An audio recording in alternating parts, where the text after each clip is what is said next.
surprising nobody. First date, I want to marry you.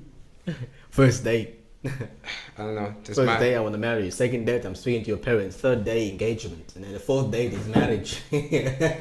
I know, like. And the fifth date, we're having a first baby. It's all on go. We're living in the last days. This might be the last day. So day one, we gotta make day one count. Hectic. But now that I'm getting, man, I'm starting to get questions from people and family members. I'm like, nigga, stop asking me all these questions. Like, when is the marriage? And we're on air, bro. You ain't gotta use. I'm like, yeah. We're on air, bro. Yeah. We're on air. Oh yeah, so we're on air. Nah, no problem. I'm just saying. So. So nigga, you can't be saying nigga. But anyway, well, well, I mean, we are being authentic, but this is how we really speak. So I don't think this is bad.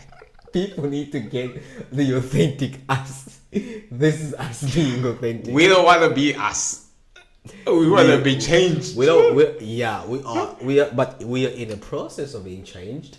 So yeah, we acknowledge when we do things that are, not in step with the gospel. We better change some things in this mug, otherwise. Mug. Coffee mug. Mr. Man.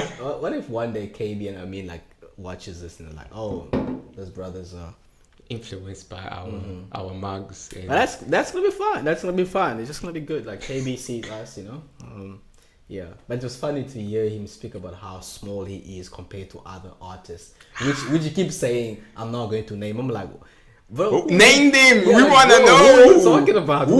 He's bigger than you. Who's like 10 times bigger than you? I'm like, what? So 10 times. I'm like, I'm looking at my library of Christian artists. I'm like, who? Besides Lecrae, like who? Who? So maybe there are actually other people that that we don't know. We don't know. And there's a problem. Like in CHH, Charlene, probably. I feel like Lecrae is a face of CHH. Like, I mean, maybe he was saying in terms of like when he came up, he was like Ambassador, Charlene, Triple. No. Look, he started with Triple. Like Triple was. Oh, he started with Triple. Yeah, like Triple was the youngest artist at Reach. He signed at Reach when he was like 16 or something. So, and when they did like Man Up, Triple was still like a teenager, but by that time I think. Yeah. Triple was a teenager rapping Man Up. But he said you don't have to be you don't have to be a certain age. Got nothing to do with age. That was Eneminio. You could be a boy till the day you lay in your grave. None of us behave like an image of who were made, because the fallen away is better known as depraved. I was like, boss, bro. They were dropping doctrines of grace in the rap form, like the word depraved, that. Depraved. You could tell that they read John. They read their doctrine, and they're like, we're gonna put that on a 16 verse depraved, because it rhymes with grave, because being a man has nothing to do with your age. Fantastic. So, I guess that was like a wake up call for everybody. We're back. Sound doctrine with Tim and Titus. These are the things we've just been chatting about while we took a long hiatus. What's a hiatus? Please explain to us. I just heard people say long vacation. Oh, it's a long time since we have been doing this. Yeah. And so, I mean, it was a vacation that wasn't like really a vacation, because a lot happened, during those times. I mean, I got an amazing girlfriend. Come on, brother. I mean, like, we're gonna get married soon, and we were in a terrible car accident. Car flipped, walked away without a scratch. I mean, I came back and I need to find that KB song. The car flipped, walked away without a scratch. It was just miracles. And then there were more miracles afterwards, because then I got a new car. Like, that was things happen, another miracle. So lots been happening, but the greatest of it is just like being with my girlfriend. Like, she's amazing. Come on, brother. Shout out to my girlfriend. You better hit that like. We know it's gonna come from you. Comment. I love you, baby. I love you most. So yes. Shout out to Dima. Shout out to Dima. We got a new venue. Yes. And so we because my car got broken. Not broken into though, just broken. It just broken. It just died. It's just like I was driving to his church to go to a missions conference, and on the way my car was like, nah, I'm dying on you. I'm just gonna die on you, and it just decided to die. So but the surprising thing is that this brother, the way you just handle the whole thing, he's telling me, he sent me a message telling me how, he's thinking about James 1. Like he says, consider pure joy when you face trials of any kind. He says he was rejoicing when this happened.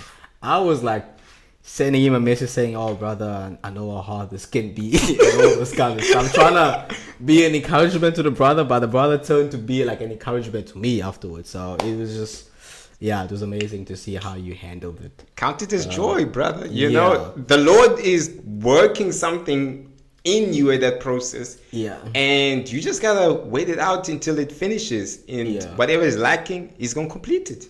Now, I mean, for those of you listening to this, some of you might think, you guys sound so, hairy, I don't know, just in the air, like very, not really like true, because why? You sound very biblical kind of stuff. I'm like, no, this is actually real.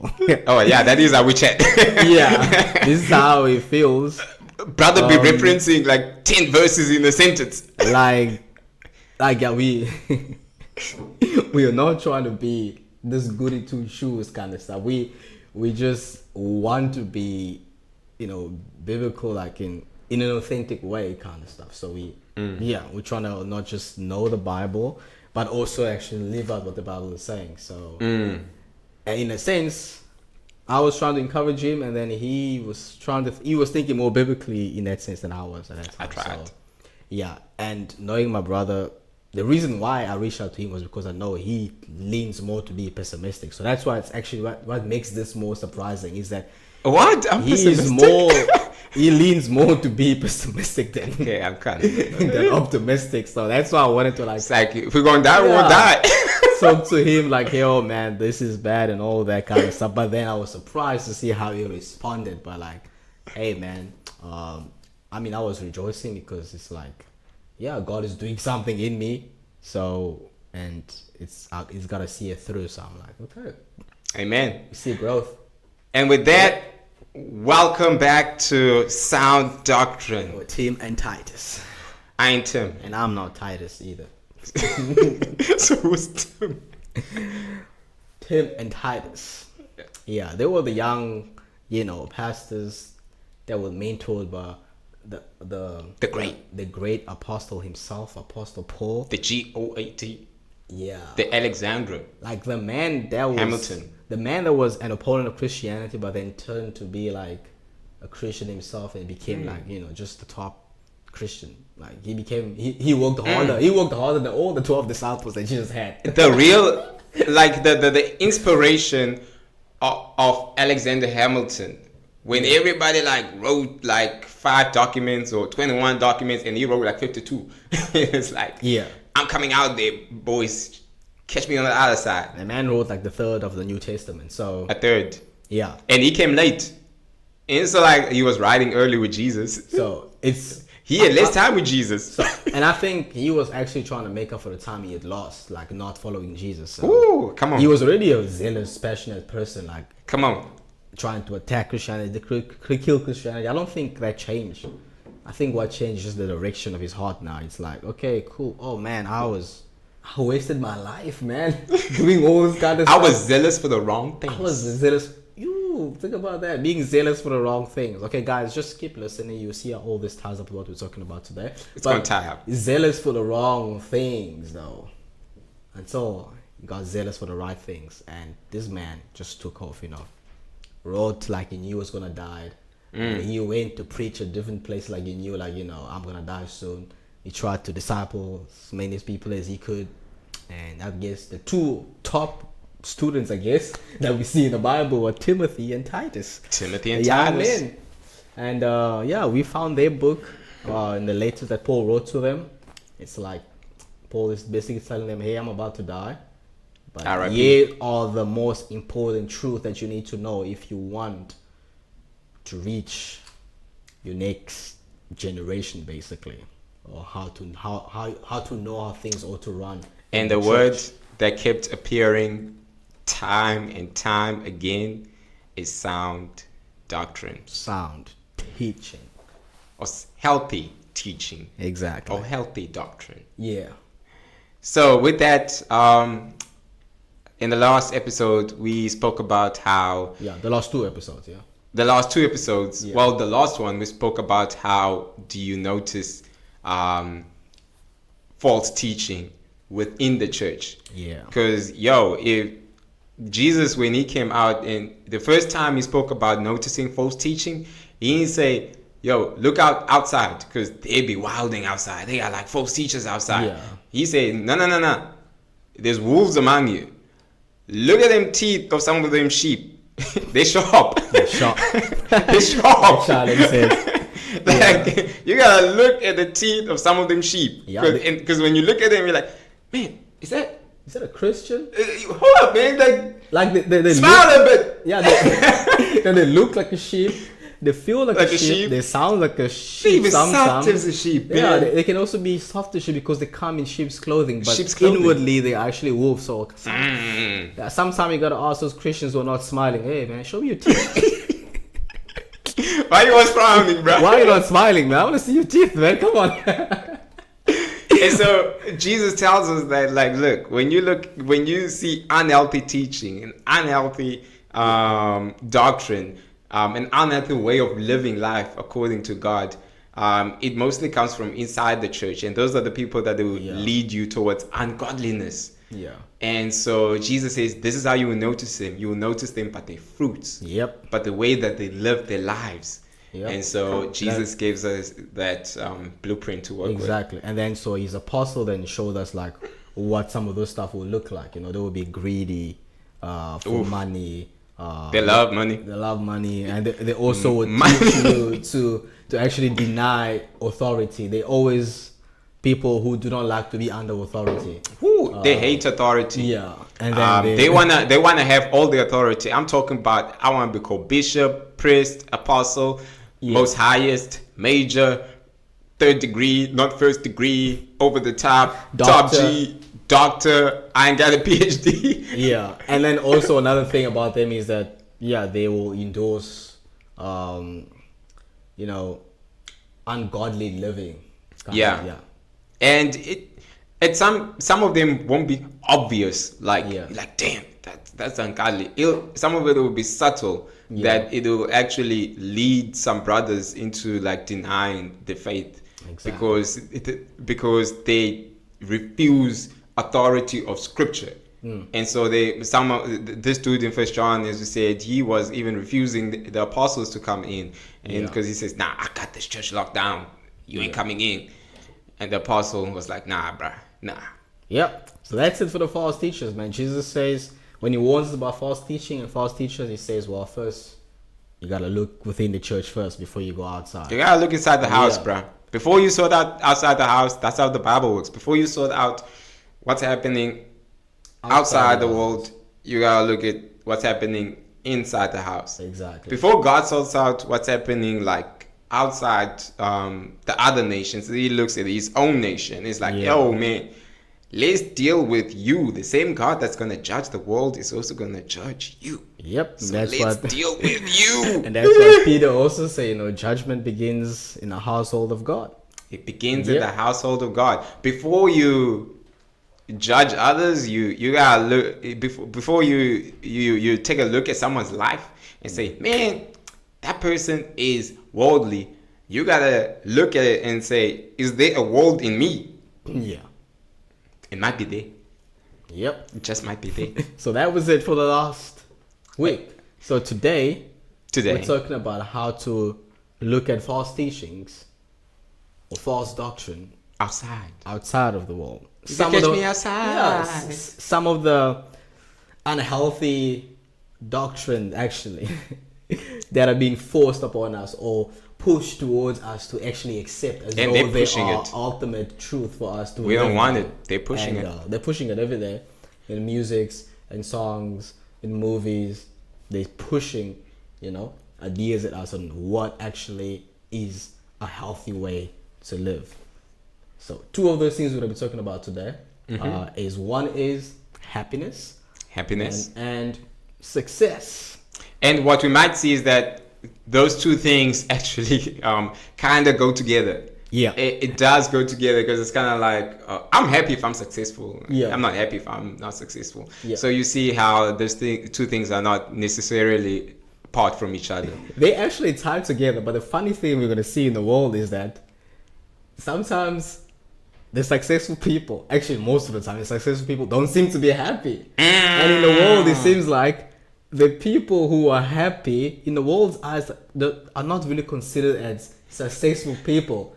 But we're saying, the way the Bible teaches it, is that the more successful you are, the happier you are. And if you are successful, you're also going to be happy. According to the Bible, you can actually have both. You can have both. Yeah. And what I looked at when the actor who acted as the mask, I forgot his name. His name is skipping my head. He acted as the mask, the guy with the green mask, and he put his. Guy with the green mask. Yeah. What movie? Spider-Man movie? No, the other movie. It's called The Mask. Oh, The Mask. Anyway, he was asked. Yeah. Like about happiness, and Will Smith also made a similar claim. Yeah. He said like, "Yo, man, when you reach the top, you find out it's nothing, man. All the money that I have, all the success that I have, everything, man. Like, it didn't make me happy." Yeah.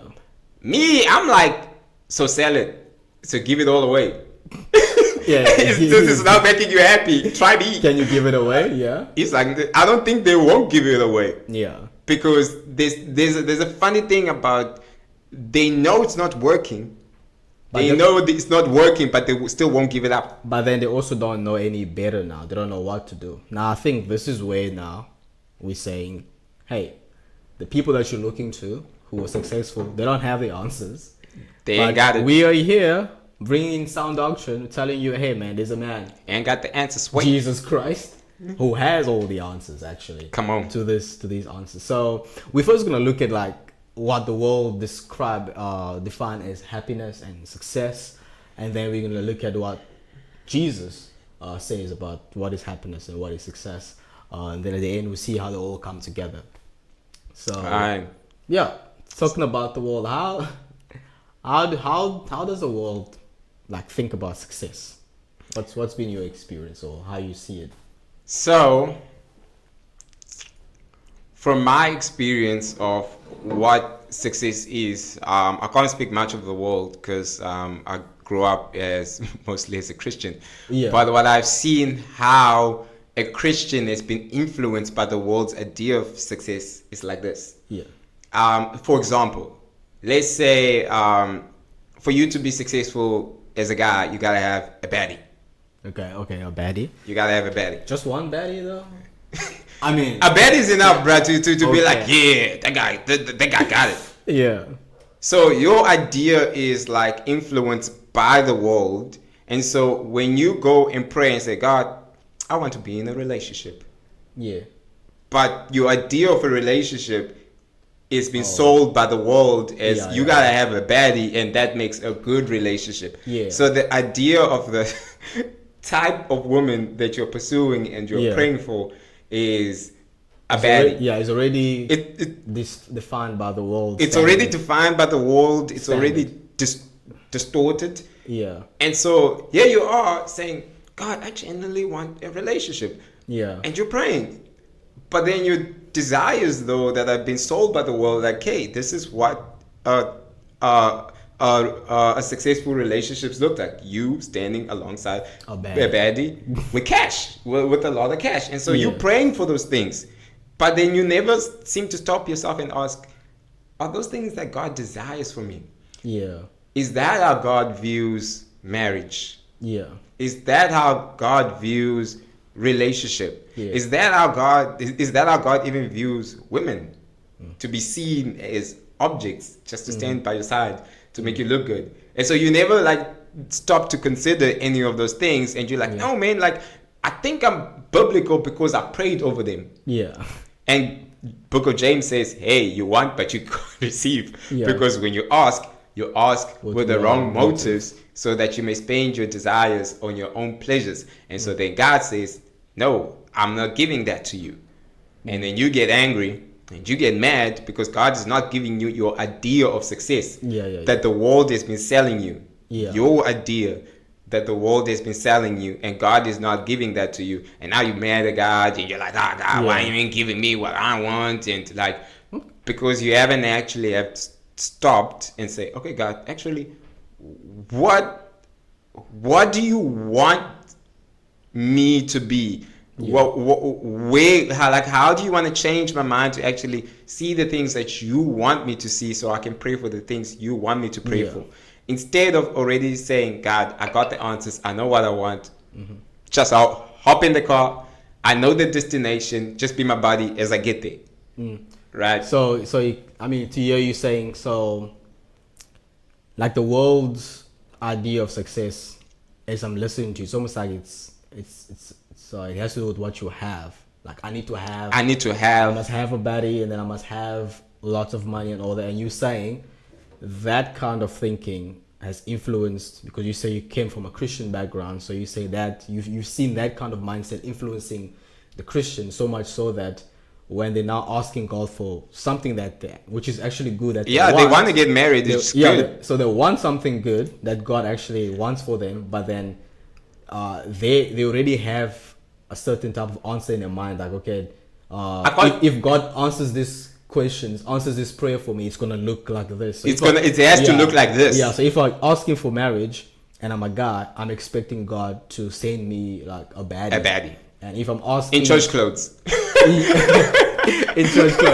yeah. And then if I'm like, asking God to be successful, I'm expecting Him to answer that question by giving me money. Maybe not necessarily like just dropping money, but giving me something that will allow me to generate lots of money, so that I can look good. So that at the end of the day I can look good. And not if necessarily be what He wants me to be, but just I can look good for myself, and then be able to look at the world and say, hey, I got what you said I should get.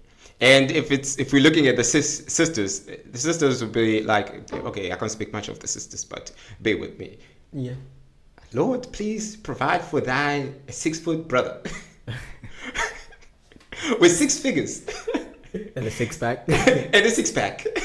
We want a 6-foot brother with 6 figures and a 6-pack. That is the ideal husband. Yeah. For some of the. That is what the world say. Now that is a husband right there. Yeah. 6 foot, 6 figures, and a 6-pack. Yeah. Success. Yeah. Or 666, whatever you take it. Yeah. And then that idea of like, okay, I'm pursuing this type of person, what the world has sold me, and now God says, hey, it's good to be married, and you're like, oh, but the idea of like what a successful marriage looks like me being with this person. So if you don't answer my prayers, and I'm gonna be mad, and then I don't receive, because God says, hey, yo, bro, that ain't in line with what I think a husband is anyway. Have you read what I want and I require from a husband? Have you read what I require from a wife? And so those are the things that when I am a Christian, and I'm like, I see, and I'm like, damn, like actually most of the times we pray for things, we don't realize that it's mostly influenced by the world's standard of success. The world standard of success is I need to have I need to have stuff. I should have lots of money. When I grow up, I should be like successful man. Successful man is a man in a suit with a with a duffel bag in my hand. With a lot of money. Okay, he has a lot of money. He's tall. Figure is good. Money is good. And his wife is bad, and he just got a lot of stuff. That's what success is. Okay, and then so you're saying, and then that's the view that's been pushed in the world out there. And then as Christians, some of us we just breathe in that air, and we will like live it. We don't even realize it, and then we just put a Bible verse on it to sort of justify. Okay, hey, this is what the world wants. So if I pray over it and God gives it to me, this might be right.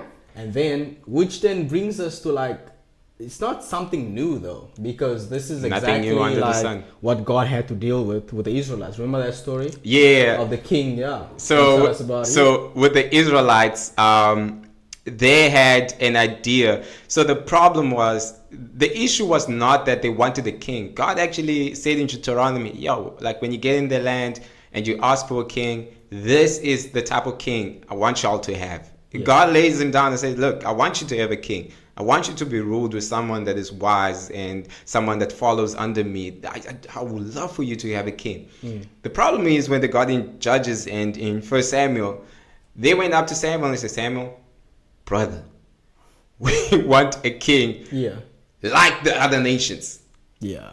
We don't just want a king like, it says that we want a king just like the other nations. Yeah, I mean, just to pause and say, like, it wasn't a bad thing for them to want a king, because, it's not a bad thing. Samuel went to God and said, hey, this will want a king. God says, look, Samuel was actually crying, like, to God and saying, yo, those people have rejected me and all this kind of stuff. God's like, yo, relax. They haven't rejected you. They rejected me as the king. And it's not bad that they want a king. Give them a king, but then, tell them. So then, what like. the type of king they got was that God warned them, like, yo, you want a king like the other nations? I'm going to give you a king like the other nations. And so he gave him 6 foot brother, Saul. 6 foot guy. I mean, the Bible... the way he describes him. The Bible describes him as, being a shoulder taller than everybody else, and he was the most handsome man in the world. And they were like, the people are like, yeah, that's the king.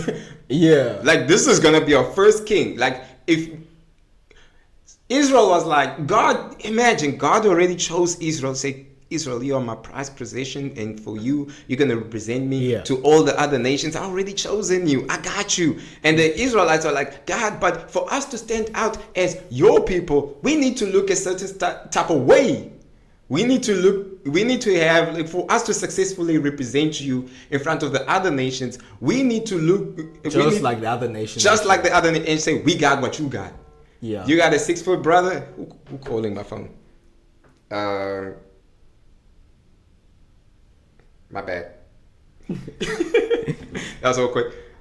Now, Israel is like, no, we need to represent God and say, look, we are just like you. We got a 6 foot brother, and he's taller than the rest of us.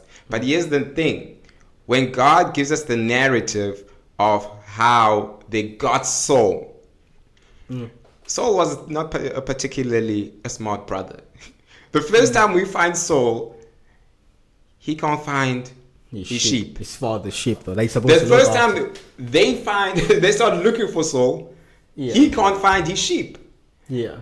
And Saul is supposed to be a shepherd of God's people. Yeah. And the brother can't find his sheep. He's looking for his sheep and he can't find his sheep. And these are the people, and this is the king.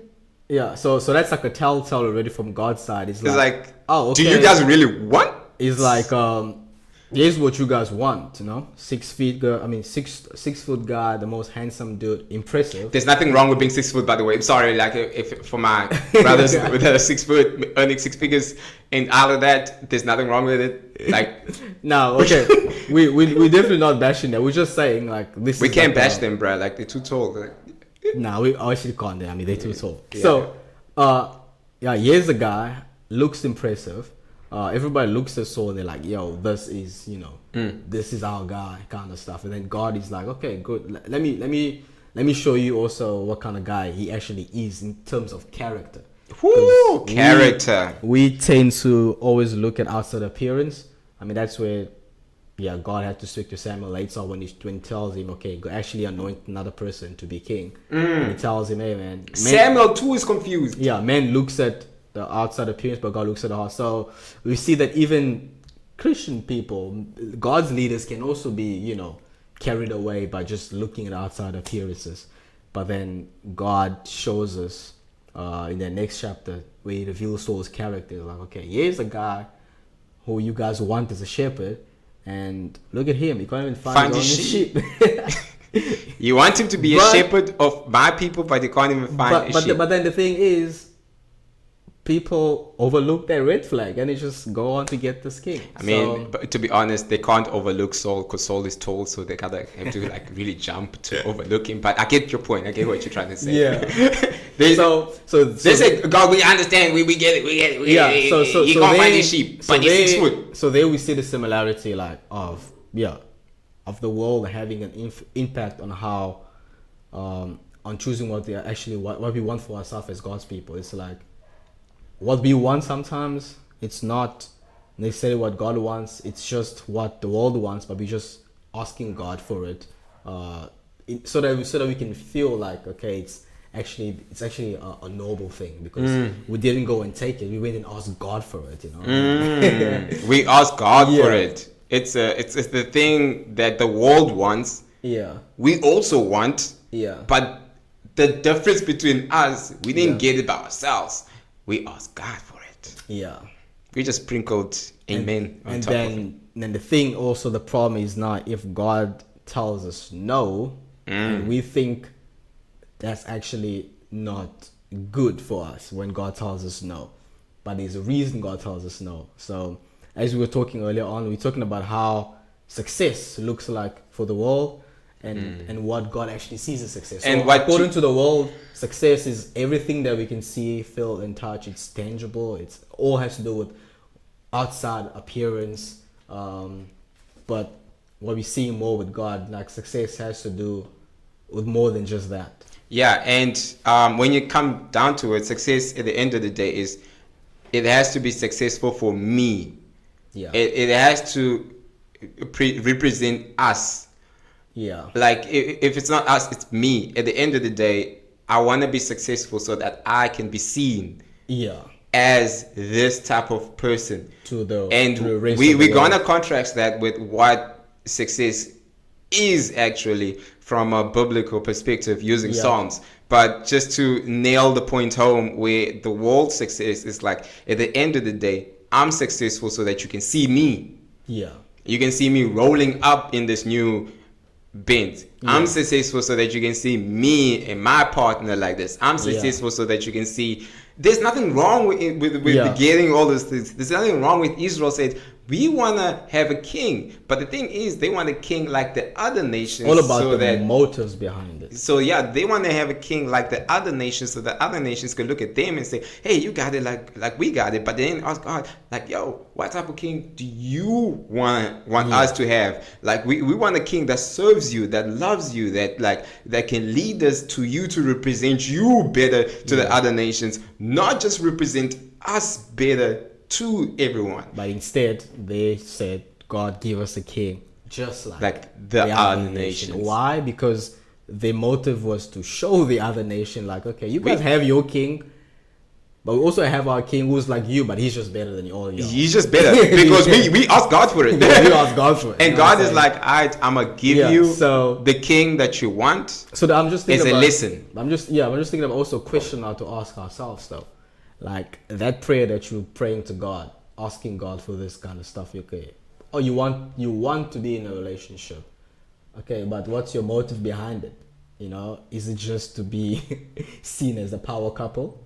You want God to give you that job, but what's the motive? Behind getting a job? There's nothing wrong with getting a job. Yeah, there's nothing wrong with a relationship, getting a job, or having money, as we're gonna see. Later on, God actually is the one who gives us everything. He gives us everything. But there's nothing wrong with having it. But the problem is, okay, why do you want it? What's the motive behind it? So that's where we see sort of the difference between a successful person according to the world and a successful person according to God. Now let's move a little bit to okay, we spoke about how the world sees success. But now let's look at the way God sees success actually. So there's a blessed man. Yeah, in Psalm 1. When God is saying, I'm gonna write a lot of songs in the Bible, he says, let me tell you about the blessed man. We hip hop fans, we hip hop heads, and so when we hear a lot of hip hop song, it's about I got it, cause I'm blessed. Like I got it like this, I grind it like this, and so the Bible starts with a blessed man that got it like this. I just want to read it for us. So read it for us. I like brother. This translation. He says, "How happy is the one who does not walk in the advice of the wicked, or stand in the pathway with sinners, or sit in the company of mockers. Instead, his delight is in the Lord's instruction, and he meditates on it day and night. He is the successful part. He is like a tree planted beside flowing streams, that bears its fruit in its season, and whose leaf does not wither. Whatever he does, he prospers. Whatever he does, he prospers. Everything he does, so you got a Midas touch. You know what I mean? So like I said, we in the world tend to look at success as something that I gotta have, something that I gotta achieve. The Bible's view of success is more like, no, success is what you are becoming. You know, like you start from the ground, from being like a tree. Because if you look at a tree, he's like a tree. So let's take on the description. So what John is saying is that look at how the Bible is describing, because how the Bible describes gives us like an image of like what it's going to be talking about. So the Bible is describing you like a tree. So he hit us up with that. So he's like a tree planted by the streams of water, okay, that bears its fruit in its season. All right. And whose leaf does not wither, whatever he does, he prospers. So a successful person, looking at his text, like a successful person for me, or according to this text, is a person who's like a tree, and a tree grows up to bear a certain type of fruit. Facts. So it cannot bear any other fruit than that fruit.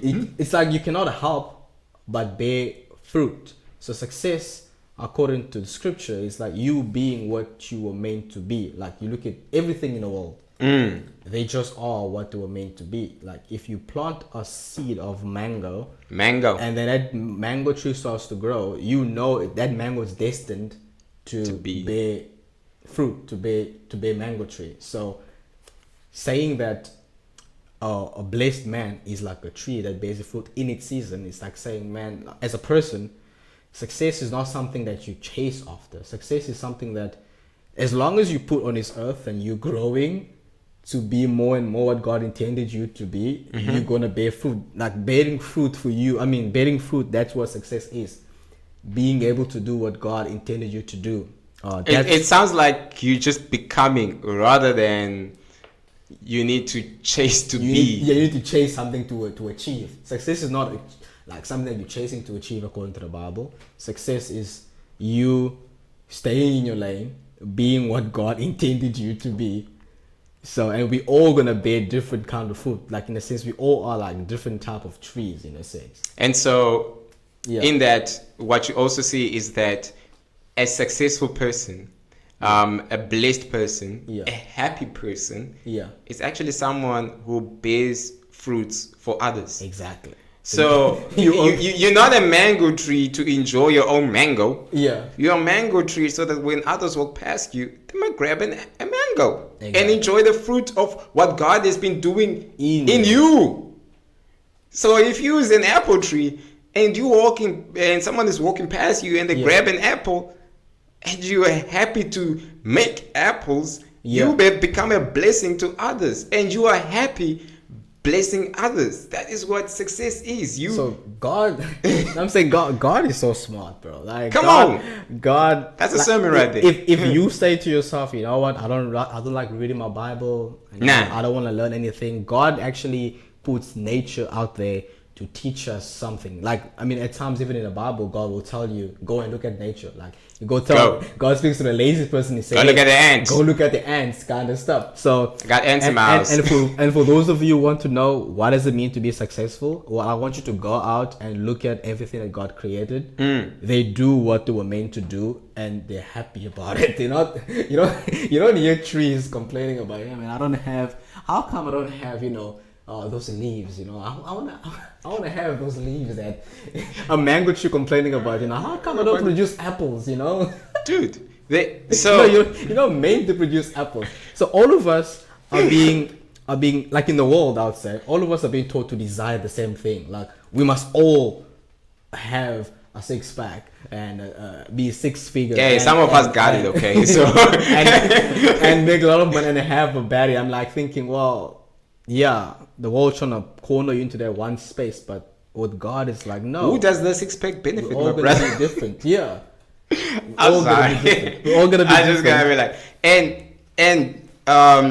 going to the Psalms, and if we're reading it biblically, and biblical theology, which means that every scripture that is written in their text, it's gonna show us something, not about ourselves, but it's gonna show us something about Jesus. Yeah. And Jesus is that man that is like a tree, and that becomes a benefit to everybody. For the whole world. For the whole world. Yeah. So everybody who comes to Jesus benefits from Jesus, because he's a blessing to each and everyone. You're looking for kindness, you're looking for joy, you're looking for peace, you're looking for someone that is patient for you, you're looking for someone that is gracious to you. You are all find it in Jesus. Yeah. And when Jesus saves you, he gives you the Holy Spirit so that you too can become a blessing for your community. And too! And then, I mean, just to take it out of like just the Bible, bringing it out in the world, I'm saying something like, okay, are you thankful for hospitals?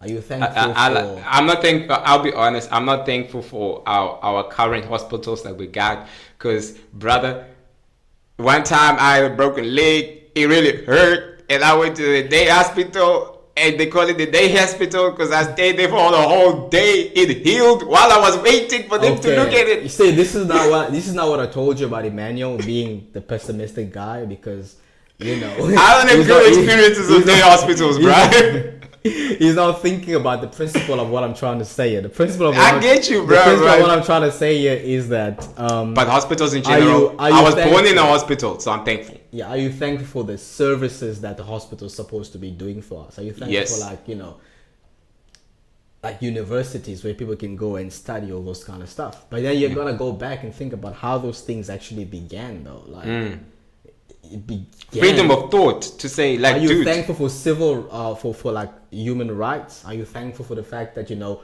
racism and slavery actually stopped? But you gotta ask yourself, how did it stop? What was the in the process of stopping and still carrying on fighting? What was the worldview that stood up and says, hey man, we have inherent rights, God-given right, and we should be treated equally? What kind of worldview rose up, you know, and said, okay, this is actually wrong and we need to do the right thing? Well, those are followers of Jesus Christ. You kind of see the influence that Jesus left in this world. Like, there are so many things that we ought to be very thankful, that we are very, that we take for granted today, that probably wouldn't be there if it was not for the influence of social workers, teachings, and like they're saying, hey, how are you? What's up with you? How are you doing? So, like, ultimately, you can see, like, in life, okay, when we look at physical things, we can see, like, the influence of the teachings of Jesus and his followers following in his ways. But then ultimately, Jesus is like that tree for us, because he brings us salvation. Actually, he brings us to the knowledge of our Creator, the true God who created us. He reconciles us back to him so that we can live in the way that God intended. He saves us to restore us back the way God wanted us to actually live. Because when you look at the world is broken. It's broken, bro. Yeah. And so, but Christ comes, he redeems us. Yeah, his life, giving his life for us, and us trusting in him, being renewed by him. Well, we become agents of good works in the world as well. So that's all just to tell us, like, hey man, success. If you want to look at the most successful person in the world, look at Jesus Christ. Success is not something that you go out and attain. But success is what you are becoming, what you ultimately going to become for the good of the world. And once you start to become that tree that produces fruit, I'm telling you, you're going to be happy. Facts. Some of us, you were born to make music for others people to enjoy. You were made to, like, what you feel a certain type of joy when you write a song and people enjoy singing it with you. I enjoy music that people made. It's like grabbing an apple from a tree. You have produced music, yeah, and I enjoy it. And some people enjoy baking, you enjoy cooking, you know. I enjoy those muffins. Yeah, you know what I'm saying. And when you do it for people and you see people enjoy it, it gives you happiness. You feel fulfilled. And some of you, obviously, I mean, it's hard, but some of you enjoy teaching. You feel like when you're helping that kid understand math, you feel like, man, I've done my job. You know. Come on. Thank you, math teachers. I can count now. 1 to 10. I'm saying, so we all are called to do different things. Like, I'm a football coach. I can't explain to you the joy I feel when that player finally, you know, starts to play with his head up. Come on, he's looking up. He's looking up. He's scanning, and I'm like, I've taught him well. You know, I feel fulfilled. You know. He's looking. He's scanning, you know. He gets the ball. He gets the ball. He scans. He looks around. He makes a good pass. You're like, come on. I feel joy because, man, I've helped him to become better at football. So we all do different things. So I'm just saying, success is not you're not chasing after anything. It's just you becoming what God made you to be, which in turn is a blessing for everybody else. And once you do what you're called to do, and you're gonna feel happy about it as well, as you see how it's being a benefit for everybody else. And just to speak on that, this goes to everything in life. And so, again, it's that idea of saying, God, I know that the world sells success like this. Yeah. I want a degree so that I can get me a good job. Yeah. And that job makes me money, and I'm able to have the wife that I want, and I'm able to have the life that I want, and it's all for me. At the end of the day, if we get cut dry and honest, it's all for me, so I can live good. Yeah. How about there's a mind that is transformed. Yeah. There's a mind that says, hold up, God, what services am I giving to the world? Yeah. That is actually gonna glorify you, make people see you more glorified in this world. What service can I go into? Yeah. Okay, if it's teaching, okay, let me go out and teach, because there's people that do not know how to read. If it's a coach, God help me. I'm not chasing it. I'm not chasing being a coach for the status of being a coach. Yeah. I'm not chasing being a striker for the status of being a striker. I'm not chasing this job for the status of being that job. I'm not chasing money for the sake of having money. I'm just going in there. I'm saying, God, give me an attitude that says, I want to go out and perform a service. Yep. A service to others. I'm chasing it for that sake, for your glory. And in that, hey, when people benefit and they ask me, Emmanuel, or why are you so sacrificial in the work that you do, and you do your work with so much joy and you're happy, and say, hey, like, I know a God who served me. Would do the same for me. Maybe there's a gospel in that, right? Exactly. Like, I'm in a workplace. I'm a cashier, like, or something. Like, let's do terrible jobs that some people don't desire and they don't want to be. But guess what? Like, I am served by you people. Yeah. Because, like, I don't have the time to go in the grocery shop, and then, like, you are serving me, and that is a benefit to society. Yep. And so everything that we do is a service to each other. And I think if everyone has that attitude, even the lowest of jobs will never be seen as something that it's not successful. It's something that's not, because I want to walk in a clean. I want to walk in a clean mall. Mm-hmm. Who's gonna mop the floor? Yeah. Somebody's gonna do it. I want to walk in a clean mall. Someone has to mop the floor. So then to say that person who's cleaning, he's not successful, is actually wrong. It's wrong. So if we look at the worldly way of looking at success, then we have to say that most people who are living in, so for example, a location, are not successful. Yeah. So we have to say that now. And then successful people are only people who do have certain type of money, they speak certain type of way, they have degrees, then those are successful people. Then if you don't have these things, you're not successful. But then I have to ask you a question. Who are you to say that? Who are you? Like, who do you think you are to come and say, this is the standard for success? You didn't create those people. You didn't create them. You don't know why they were made. What gives you the right to come and say, well, this is us, But it just shows you how the world lives, right? Nobody wants to be a farmer, but everybody likes the oranges. Exactly. And it's usually those people who claim to be successful that will be complaining the most if they walk out and the streets are not clean. They'll be like, yo, why is the streets not clean? Well, you know what I'm saying? It's not somebody has to get up, plant the seed. Imagine the response is like, well, I mean, I stopped cleaning because I wanted to be successful like you, so I stopped doing this menial jobs. And I'm chasing what you're chasing. You know what I'm saying? My dog. Look, then the world breaks down because now we all can't be like, okay, for the young people out there, I'm also young myself. Yeah. We all can't be artists. Facts. Somebody has to make the bread at the end of the day. But we can't all be bread makers. Yeah. When are we going to chill and just enjoy music? We need each other's services. Exactly. And whatever you are doing in serving others, that is successful, my G. And that's what we're saying. So don't let nobody lie to you, young man, young woman. Okay, success, you're not chasing success. When I have my kids, yeah, I'm gonna tell them, man. Look, yeah, so not one kid. You want kids. Yeah, boys and girls. Boys and girls. How many boys? Because I'm looking at the world, right? I'm looking at the beginning when God created Adam and Eve. He didn't say the first command that He gave them. It was not, here's what you gotta achieve. He was like, nah. That was the first thing He did was the Bible said He blessed them. Come on. Like that means Adam and Eve didn't have to go to God and ask for a blessing. Because they're already blessed. As a person, you already blessed. So when I do have kids, I want them to know, listen, you're already destined for something. Here's what you are destined for.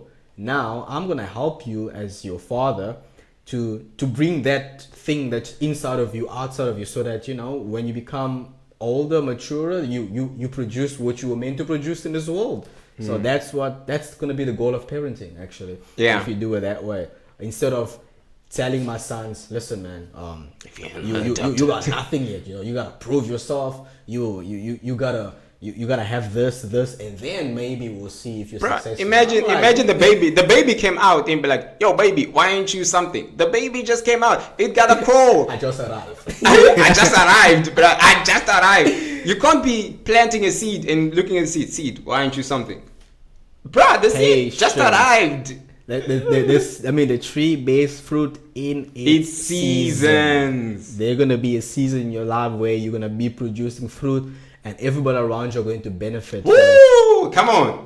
Okay, so be patient. Also speak to that person right now who is maybe feeling like, yo, man, I've been doing the same thing over and over. I'm not seeing fruit. Well, my brother, be patient. Keep doing what you're doing. At the end of the day, it's well done, good and faithful servant. Not well done, not well done strategic servant. Not good and well done side hustler. No, it's faithful. When you be faithful what you're doing, because God knows when that tree you're gonna be bearing your fruit.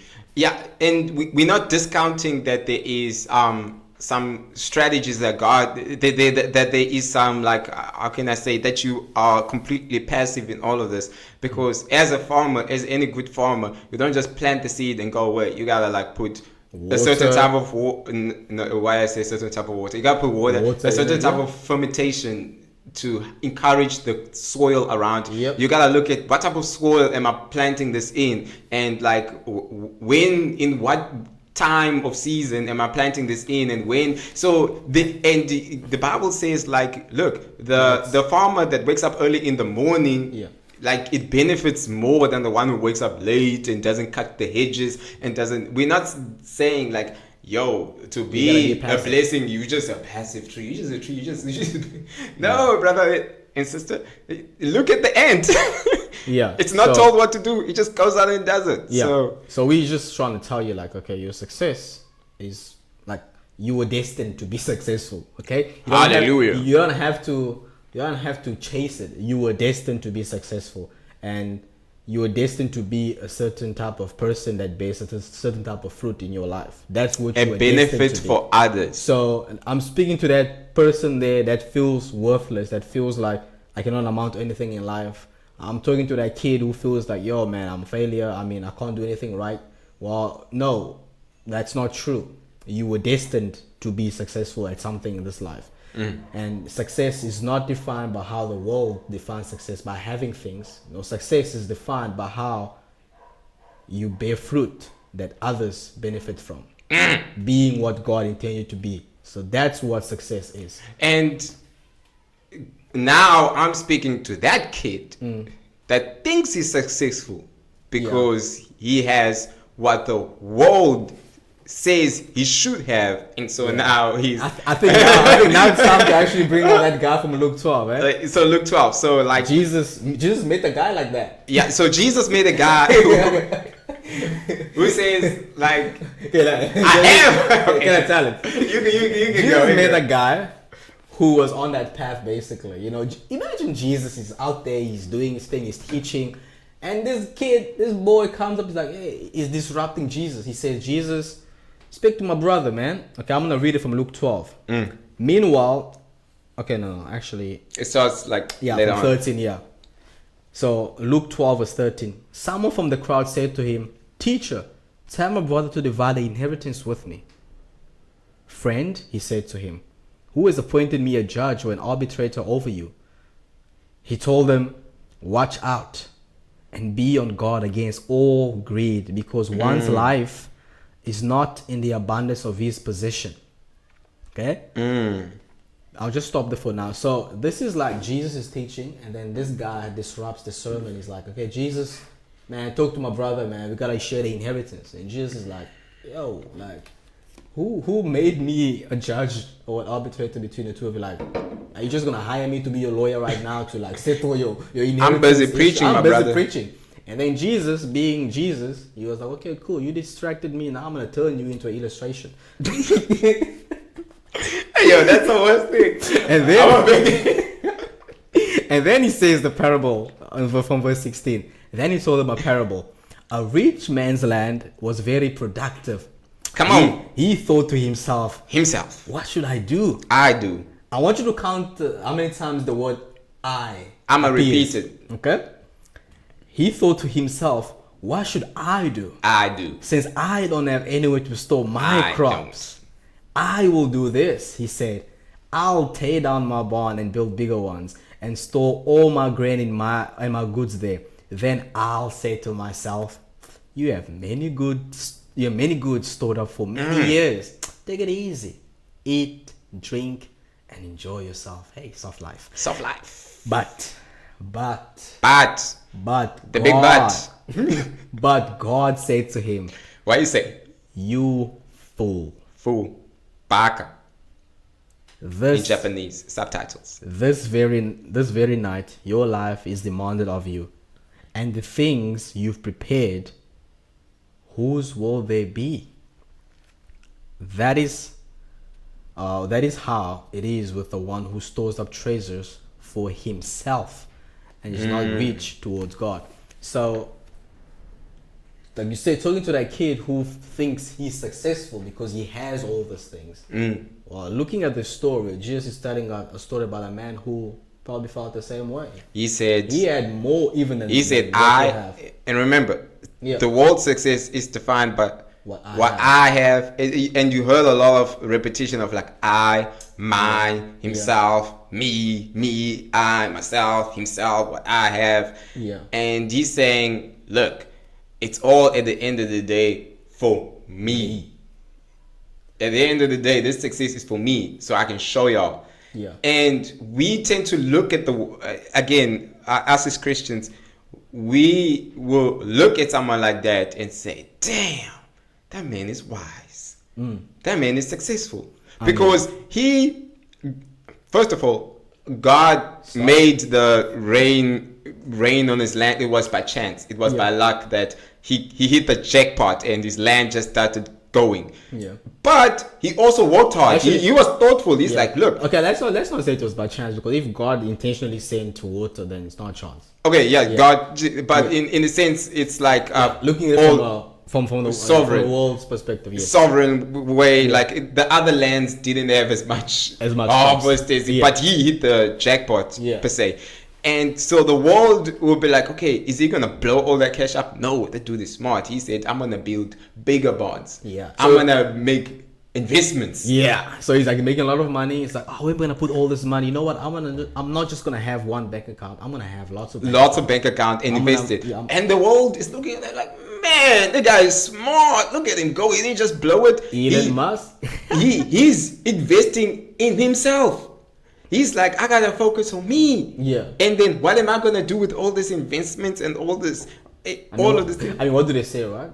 Start early, retire young, man. Start now, retire early. Actually, I think that's the philosophy he's following. Start now. You know? Start now. Start saving now, so that later on I can say to myself, hey. So.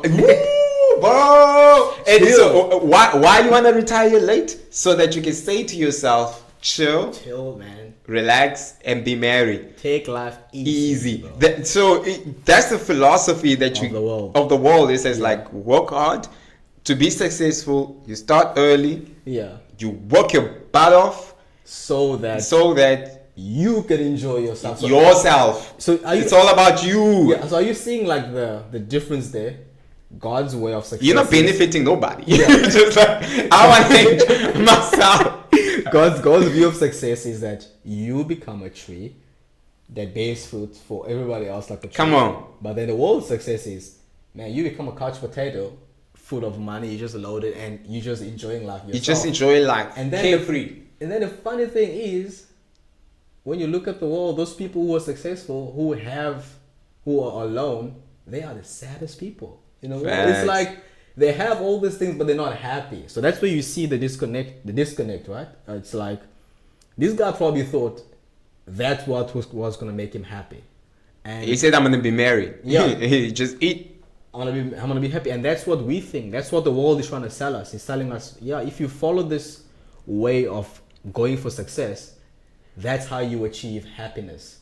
But looking at facts and looking at what the world around us is like, we can see that that's actually not true, because the people who have, lots of money and stuff, they don't necessarily happy because of what they have. Yeah. If you think about what makes them happy, it's not necessarily what they have. Of course, you get those funny ones that wants to cry in a Bugatti at least. To say, my life is so sad. My life is so sad. But then the truth is, happiness is not really part of that. And then God tells this guy, the shocking thing, God looks at a person like that who thinks that way and he says, man, you're a fool. Baka. Yeah. Subtitles. And then the problem is not with having, like we kept saying, because if you look in the Bible, Solomon had a lot of money. Lots of money. Abraham material wealth. Had a lot of money. God saved the Israelites from slavery to bring them to a promised land. Promised land. I mean, a land flowed with milk and money. I mean, milk and honey. And milk money. And honey. So it's like, no, God. Job started with one, he ended up with a double. So it's like, God is not against you having things. It's not against you having things. But then the problem was, he says, verse 21, God calls a person fool because he says, this is how God speaks to a person who stores up treasure for themselves. He's doing everything for himself. Imagine the type of tree, bruh. The type of tree that only based. It's almost like something like, I'm looking for an English big word. Yeah. Like, how are you going to be an apple tree for yourself? Yeah. How you going it doesn't make sense. It doesn't make sense. How you going to just like be a living life for yourself? Yeah. And so, but that's the world's ideal of success. Yeah. When the ideal word for success is that so that I can benefit. Yeah. And that's your prayer. Yeah. And so what we're saying, when you are looking at the world and what the world is selling you, you gotta like also realize how you're praying. How are you praying and communicating with God? Are you asking God to change your mind of the idea of success? Or are you saying, God, I already have my idea of success from the world, just like the other nations, just like the world. I already got it. It's planned out. But I'm just praying so that you can see me through this thing. Yeah. Or are you saying, whoa, God, how can I be reached towards you? Yeah. How can I be a blessing the way you intended me to be in this world? In this world. No, I can live a life that's gonna be like a tree that bears fruit in its season, for the rest of the world. How can I be like Jesus? I think that's what you're actually asking. How can I be like Christ? How can I live my life like Christ? Where, man, even though I'm not in the world, you can feel. But Jesus is always with us. That's what he said. Always with you through his spirit. But physically, like he was, even if I'm not there. But you people are still benefiting from the fruit. Come on. I'm not thinking about Charlene's song actually. Where he says, I'm trying to think long term sustainable. Okay. Yeah, to trying to bear fruit so that when I'm gone, those fruit will still be attainable. And he says, I want to see new birth and bound kids free. What good is making many wave if it tends to fade? I'm trying to produce work that outlives me. So God can use my pen to save when I'm in the grave. I'm like, man. When he said that, I was like, I felt that. Come on. This is what I'm trying to live for as well. I'm thinking long term sustainable goals. Like, even if I'm gone, I still want God to use my life or what I did while I was on this earth, kind of stuff. Because that's the way Jesus lived. And I think that's the legacy Paul was trying to leave with Tim in Titus. Yeah, Jesus did not build a single hospital in his life. He never wrote a book. Jesus ain't never went to a children's home, hand out parcels. Jesus ain't never get a shovel and dig wells. But you know what happens? People who followed him are doing that. Who were inspired by him. Do you see how Jesus works? Continues to live. Like another thing I like to say is because they were inspired by him. People who love reading. I'm like, to read books back in the day. You know how hard it was to have a book. Like books are not for everybody to read. Come on, nah. Like to this day, I find it hard to read books. I'm just thinking about the Reformation, how it all happened.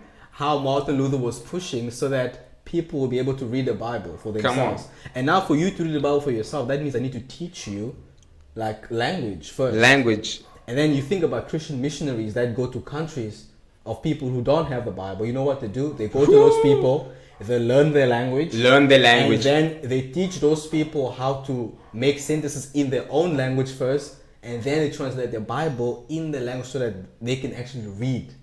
So in a sense, they are making people literate. Bro, how thankful are you to be a literate person?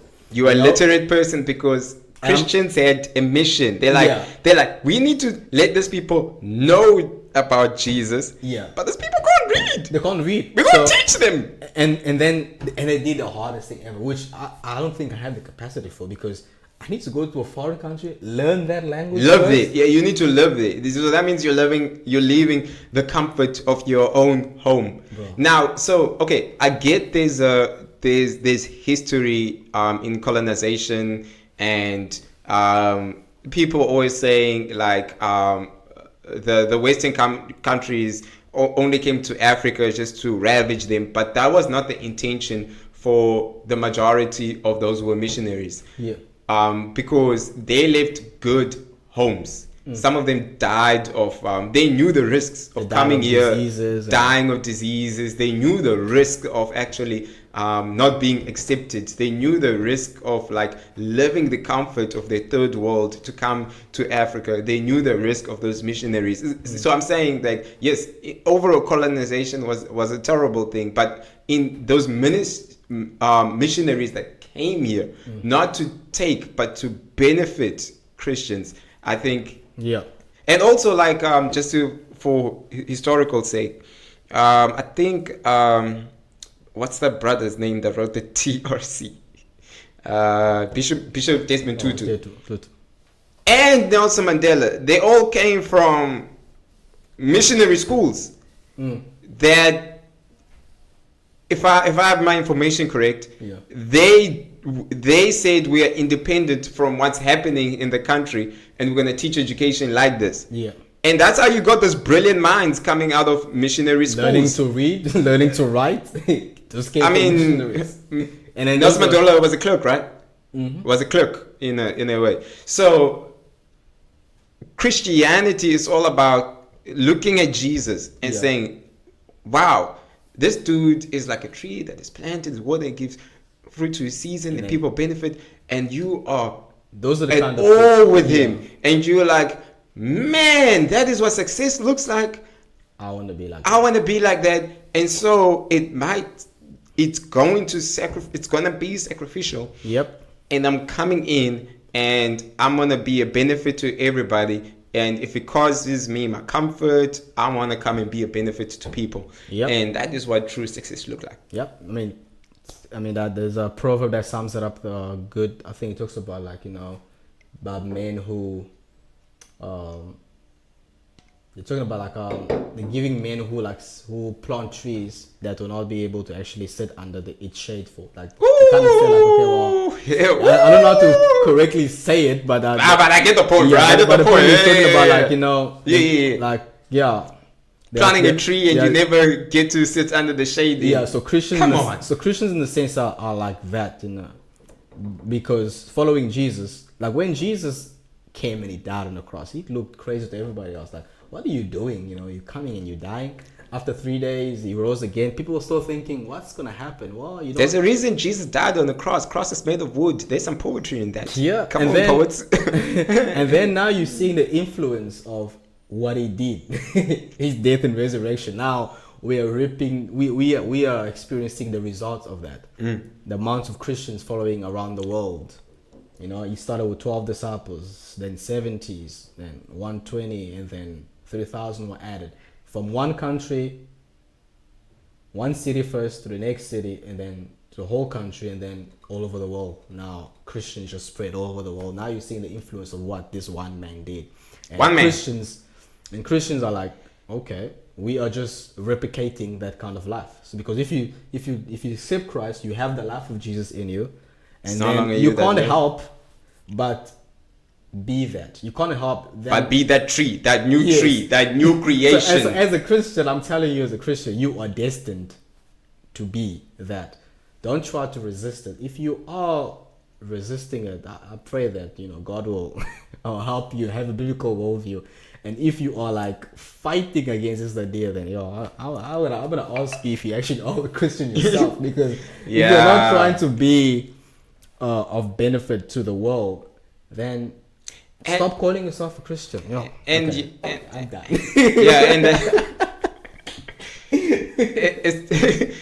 It's just having that attitude of saying like, look, the reason I desire that job, it's not actually for the glory of God. It's just because I want to be seen as, because some people have that job, but they're not happy in it because because they thought that job will make them look successful, but they hate that job. They hate it.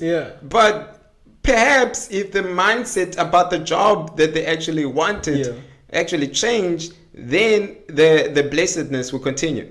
Now, look, we don't want to leave you out here with like, look, once you start living out as the blessed man, as you're called to be, or the blessed woman as you're called to, the happy man, that everything is gonna be all right. That you're just gonna be going out there, being a benefit to everyone. You're gonna build hospitals, and the world is gonna be like, yo, this is what we need.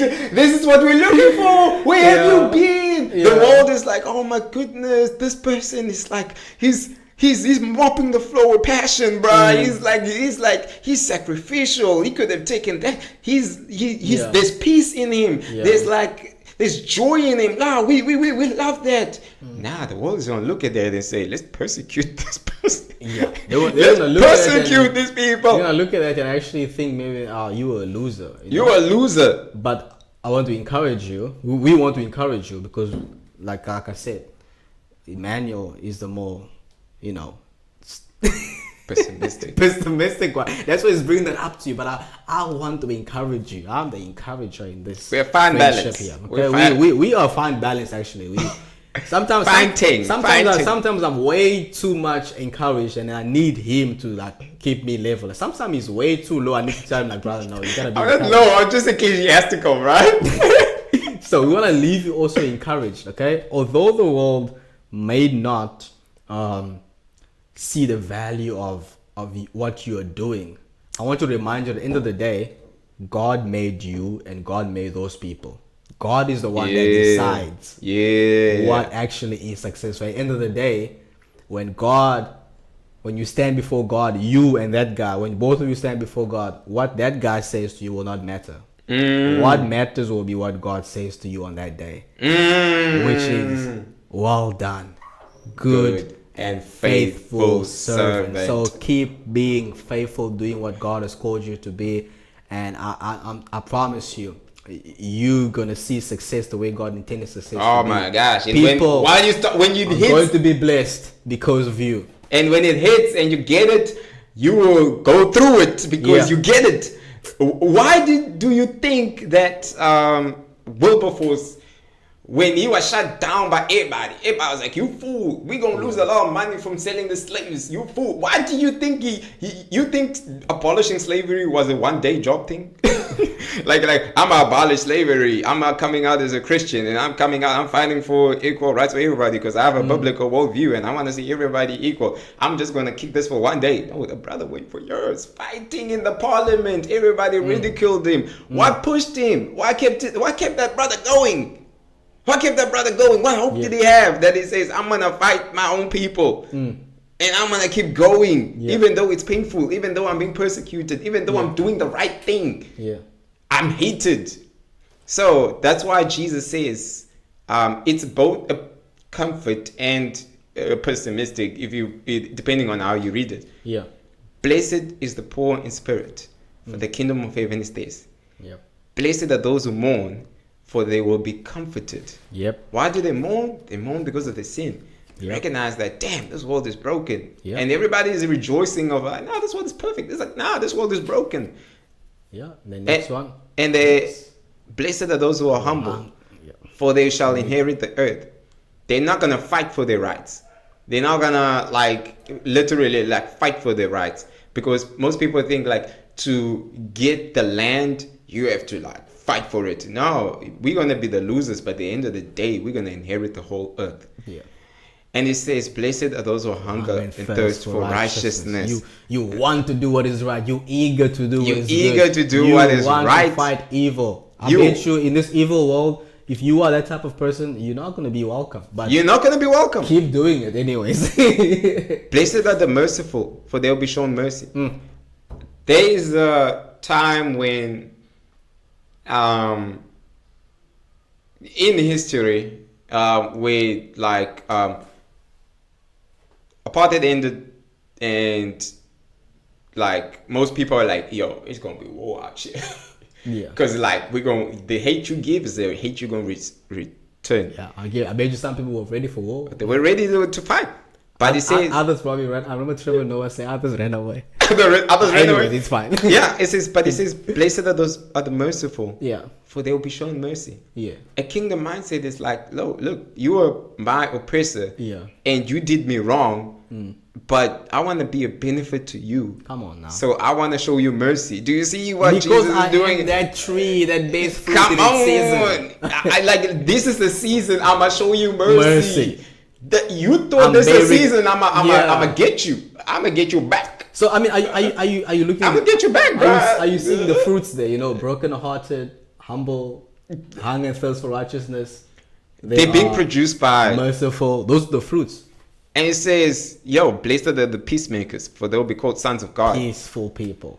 So Christians are people that are called to be peacemakers. So so a peacemaker can be a person that says, dude, why are you forgiving? Why you are merciful? And they're gonna hate you for that. Yeah, and so for being a peacemaker. It's not like peacekeeping, because some people will just like, I don't want to do anything for the sake of peace. No, Christian actually, they make peace. That means they can get into situations where there's conflict, and then they say, you know what, we gotta do what's right so we can actually create peace. They don't just say, man, things are going bad, but I don't want to rock the boat. Let's not rock the boat. that's not Christian. My G. So it's actually saying, how do you bring peace? You bring peace to those people by introducing them to the real peacemaker, who is Jesus. And we're not looking at, like, let's say the troublemakers in our communities, the gangsters. We're not looking at them and say, hey guys, like, we hate you. No, we're coming out there and say, hey, there's a love and there's a space for you, and we want to reach out to you. You are making peace. You are taking people that's far opposed from each other because of their ideas, because of the things they believe, and you're saying, hey, look, there's Christ that loves you. He loves you, so love him the way he loves you. You're making peace, and you're gonna create conflicts in that, because some people will be like, they're gangsters. Why are you talking to them? Why are you bothering with them? Leave them alone. They're gonna hate you. They're gonna kill you. They're gonna do something. But guess what? That's where you gotta remember. You live to the audience of one. You chasing what God wants to tell you. You chasing what God wants, and then you remember, bro, I'm blessed because I'm living as a peacemaker out here. Blessed are those who are persecuted because of righteousness, for the kingdom of heaven is there. And so you are living a righteous life. And Paul said to Timothy, was it Timothy or Titus? Those who desire to live a godly life will be persecuted. That was Timothy. It was Timothy. Yeah. So you're living a godly life, and you actually say, hold up, man. Like, I don't want to chase that status, that fame. Sometimes I'm going to walk away from money. Or I'm gonna walk away for things, and people are gonna persecute you because you're like, why are you walking away from that easy grab? That's gonna actually like make us accept you. Why are you walking away from something that's gonna make us accept you? And you walk away from that because you're like, nah. You see, it's not gonna be beneficial to anybody. It's gonna be harmful to other people. It's not gonna be beneficial. It's not gonna be you walking in the direction God intended for you to walk in. There's money to be made in the slaves, man, and you're just walking away from this load of money. And I mean, the other guy, the most popular guy, who talks about how he made his money by using girls for porn, and he's proud about it. So, I mean, if you want to go to him to teach you how to make money, that's what it's gonna teach you. We're talking about Andrew Tate. But now, now, if you are a Christian, if you know what you were made to be, you're made to be a blessing to people. Are you actually going to, by all means, just close your eyes and say, yeah, man, I'm going to do it because I want money? Come on. Because I want to be successful according to the world. So, and you're called to be salt. Yeah, I think you should also read that last part. Okay, let me read the part before that. Yeah. Blessed are those when they insult you and persecute you and falsely say every kind of evil thing against you. Because of me, not because of you. Yeah. Like, we're not activists out here saying we want freedom, we want justice. We ain't activists. Yeah. We do this because of Jesus. Yeah. We make it clear. Look. Just because we are saying things that are similar and we're with you, we are against gender-based violence. Yeah. But we're not against gender-based violence because it's just wrong. We are against that because in the kingdom that we live in, our king does not like that. Yeah. Our king does not align with. It does not. The kingdom that we live in does not allow with that gender. So we will say, hey, like, out here, this is wrong because we're standing up for the kingdom. And you're not being a blessing to the person by being. We're not being violating somebody else. You know what I'm saying? And if we're quiet about it, how are we being a blessing to that woman facing abuse? Come on. If we're quiet about it, say, hey man, those are worldly things, and those are issues that's outside the church. If we're quiet about it, how are we being a blessing to the world? No. If we're quiet about like discrimination and racial conflicts and corruption, all of those things, how are we being a blessing? We're not. The world is like, hey, you're useless. Go do your church things. And I'm crooked. It's a setup, bro. Okay. I know what I'm doing. If you know scripture, you know what I'm doing. Yeah. It says, be glad and rejoice because your reward is great in heaven. Yeah. For that is how they persecuted the prophets before you. Yeah. You are the salt of the world, of the earth. But if salt should lose its taste, how can it be made salty? It's no longer good for anything but to be thrown out and trampled under people's feet. That means, according to Jesus, this is what it means to be unsuccessful. You can actually be a useless person in this world. That's what Jesus is saying. I'm drinking coffee, bro. Yeah, Jesus is basically saying, some people will look at Jesus and they think, okay, well, he was such a nice person, he didn't say anything harsh. But if you look at that verse, he's saying, well, there is a way to be a useless person. You can be a useless salt. Imagine being useless salt, bro. Imagine being useless. Having useless salt in your cabinet. Nah. Having useless salt in your cabinet. It doesn't even change the taste. Yeah. Like, you were a Christian. But brother, man, you blend in. You just blend in with the rice. You blend in with the soup. You blend in with the soup. You're not changing anything. You're useless salt, bro. I'm trying to change the taste of this food, but there's nothing, bro. There's no influence in you. There's no life. There's no difference. I can't taste nothing, brother. You know what I'm saying? What use is this? Are you in my cabinet? I have 6 Ghana spices. I have aromat. I'm trying to use the salt, and the salt ain't nothing in this life. Like, come on. You ain't salt? That's useless. You're not salt. Some of you Christians are not salty. Some of you Christians are not salty enough, you know. You're not changing it. We must be salty. Not changing the taste, bro. Okay, what you gonna do with a useless salt? Do you give it a second thought, or you gonna throw it out? It's useless. Yep. Basically, that's what Jesus is saying. It's like, look, in this world that is full of gender-based violence, racial tensions, corruptions, discriminations, disadvantages for the whatever things that are dying in this world, everything is evil, and the Christian stands there in the cabinet and says, I can't change anything and I can't do anything about that. Nah. People are gonna look at that and be like, so what are you doing here? Just stay there. Because, what are you even doing here? Or in a corrupt world where people are doing wrong things the whole time, and then you actually just join in also doing the wrong things with them. It's like, yo, bro, you're not even salted at that point. I don't know. Part of the problem. Yeah.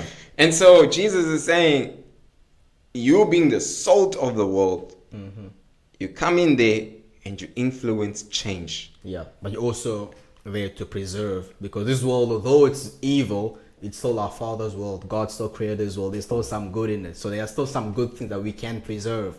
So that's why as Christians, we can always agree with other people based on some moral things, things that are right, because everybody's made in the image of God. So we still got some morality in us. More than that. Yeah. I believe. Yeah, that's why more than that, we preserve what's still good in us. And more than that, and I think this is where I'm developing my thought, and we can chat about this, where it's not just Christians saying stop our mission is not just stop racial discrimination, stop gender-based violence. We're not like you. Yeah. We are saying we want to invite you to a kingdom that offers protection. We are not just saying stop the evil things. Our mission is different. Our mission is hey, we got a kingdom that changes your mindset of how you view each other. We are inviting the enemy into the camp. That's the difference between us and the world when we talk about this politics and all this kind of stuff. We are saying we are inviting you. We're not just saying stop that. We are saying, hey, yo, that's bad, but we want to invite you to actually have a change of mindset so that you can be a good influence. Yeah, to help you to say, look, man, God created you for a purpose. You are destined for something that's greater than the way you are living right now, actually. So we're looking at the oppressed and the oppressor. And we're saying, we got a message for you both. Yeah. And we're looking at the victim and the victimizer, and we say we got a motion. Yeah. We got a message perpetrator. We got a message, yeah, for both of you. For both of you. And the last... You are the light of the world. You are the light of the world. A city on a hill which cannot be hidden. Come on. People do not put people do not light the lamp and put it under a basket, but... Under a table. But they put it on the stand so that they give light to everybody in the house. Come on. Then Jesus says, in the same way, let your light shine before others, that they may see your good theology. Word. Oh, sorry. I thought it was good. It says good theology right here. Like, it says good doctrine. It says sola gloria right here. So that they may see your good deeds and glorify your Father who is in heaven. Because your Father is a type of Father that lets the sun shine on the good and the bad. Ooh! Some don't want to hear that. Some people just good and the bad. So if you claim to be a child of God, this is what your Father does. Your Father does lots of good for everybody. Your Father is generous to the wicked. Your Father does good stuff for people. So if you claim to be a child of God, Jesus is saying, man, that's who you are, you know, and you are the light of the world, and that means the world is dark. So that means, man, you gotta go where it's dark and shine. Don't just stay in the church, bro. Where there's lots of lights. No, we just want to stay away from the topics of gender-based violence and the racial tension. It's too dark there. We want to light our candles in our... I'm sorry. Eating a drum on. They're going to name us. What is this people? What is the term, you know? Activists? No, they're not activists, but people that believe in CRT or something. The racial critical race theory. Critical race theory. Okay, they're gonna think, okay, we're from there. We're not from that camp. Or that guy. We're not from the camp. We're from the church. Marx. Okay, we're not Marxists. Okay, cool. We're saying there's lots of evil in this world. We're just mentioning some of the evils. He's mentioning something that are very close to him. Like for me, when I think about the darkness in the world, I think about fatherlessness. Okay, you see, this is why we have this good balance. Yeah. Like, when I think about evil, I'm thinking about, I'll name it, gender-based violence, racial tensions, corruption, and all of that. I'm thinking about fatherlessness. Come on. I'm thinking about like older guys teaching bad doctrines to younger boys. That's evil. What it means to be a man and what it means to actually he sees that and he's like, it's evil. I'm like, for me, when I look at those kind of stuff, like you are teaching these kids to become like, you know, predators basically on girls, and you teaching them to be irresponsible fathers. Like when I look at all those kind of things, when I look at us and these are evil things. So you who have the light, well, you need to go in those dark places. Take that boy who's in the dark and tell him, listen, there's a better way. There's light. Here's what God intended you to be as a man. Okay, you are destined to be this. Okay, and walk the journey with that person. That's what light does. That's what light Jesus goes in the darkness. Light comes in the darkness. John 1, the Bible said the light shines in the darkness and the darkness could not overcome it. Jesus is that light. And if you are also a light, then that means, my brother, you are of no use of just being in the light. No, you must go in the dark and shine there in that dark. And so please, I mean, we're exhorting you, encouraging you, and I think, brother, we gotta bring this to a close. So I hope we can make it 5-hour episode, but anyway, so.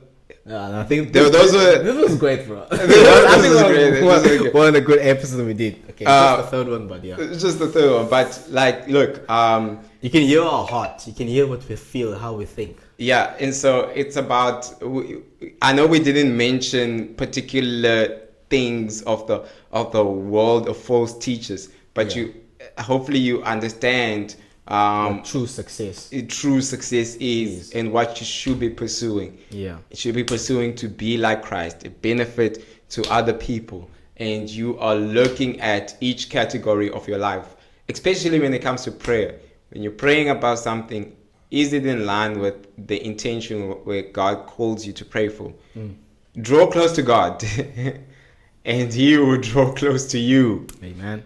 Come on now, are you drawing close to God? Is that thing aligned with God's heart? Yeah. And because you want to do the things like glorify your Father in heaven, so that your light can shine around others. Yes. So God bless. Thank you for God listening bless. to us, man. Thank you for listening to us. All right. Yes, sir.